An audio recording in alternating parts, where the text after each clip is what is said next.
think it's important to talk about dying, but not everybody wants to talk about dying. Not even those people who are dying want to talk about dying, because I don't think everybody's ready to die. It's one of the last taboo subjects. People don't tend to talk about it, and then when things do happen, it can be so difficult to actually manage. We need to let people know our last wishes, you know, where we want to die, when we want to die, potentially how we want to die. It's a very important subject, especially when you get older and you're more associated with, get more experience of people dying around you. And sometimes, in a lot of cases, family members and people who are close to people who are dying don't want to talk about it because they want to think about it happening. When actually, the thing that the person needs most is to kind of be reassured that what's happening to them is natural and real, and it's not something to be afraid of. I think it is important to talk about dying, but I'm afraid to talk about dying because it scares me.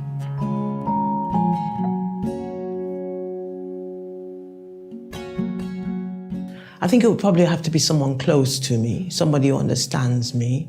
I'd like to talk to my family about dying, and the reason is because that they have my best interest at heart. And I want to talk to my husband about dying, but I also want to talk to our children about dying, so they're more aware of it and it's not such a taboo thing, and it's quite a difficult conversation to have. I'm a church minister, so you might want to come and talk to me, but I think it needs to be someone you've got a trusting relationship with, because actually I think this is one of the deepest subjects that we can actually start to talk and share about. I'd want to talk to anyone who was sympathetic, understanding, who I wasn't going to upset by a conversation. I would like to talk to my family about it, but they will not talk about it with me. I'm lucky in that my children are very supportive and we're a close family, but we haven't got around to having this conversation yet. In a pub, you won't sit down and talk to me and say, hey, guess what, I'm going to die tomorrow, this is what I want. It's not the sort of topic conversation you will have. It is more difficult for us. Talking from experience, my sister died when I was really young, and I found that really hard to deal with, actually. And if there were more people that would have been more open to talk about that, then probably would have been easier to deal with. I'd like to talk but to my husband, but he's not very keen because it's not going to happen to him. I struggle. I try, even now. When I try and broach it with him about my own death, he sort of puts the shutter up. Well, I have discussed it and I'd like them to know my funeral plans. I just want it all to be as easy as I can for them at a difficult time. I've already spoken to my husband, my mum and dad, and to a certain extent my 5-year-old daughter. It's very difficult if you don't have a will sorted out before you become poorly towards the end of your life. So I've spoken to, again, my husband, my brother, and my mum and dad all about wills.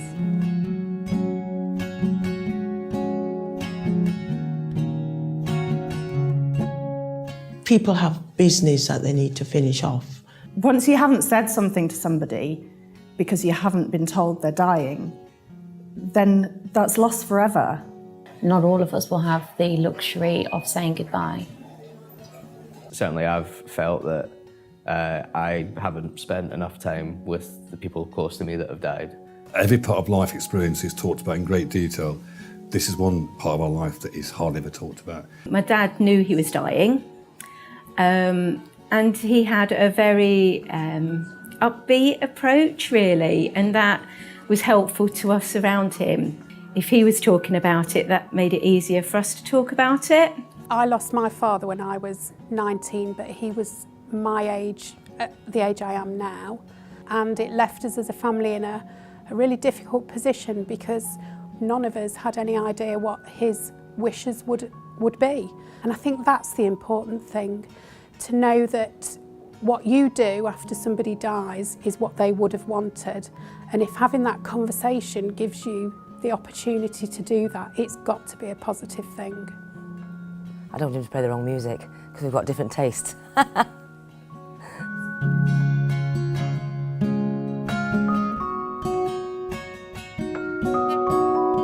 Sad. It does. It's going to happen eventually to all of us. I feel okay talking about dying. That may be because I have a strong faith in God. But I will talk as much as I feel safe and able to do, if you like. And I think that's what I'd like to be a part of, is setting up a culture where people can feel that more often. Yeah. It's part of my job and my remit is to try to engage in people in whole life conversations from birth to death. And we're often quite good at talking about birth and the struggles we have about that. So to come here and be part of this, I find it very exciting.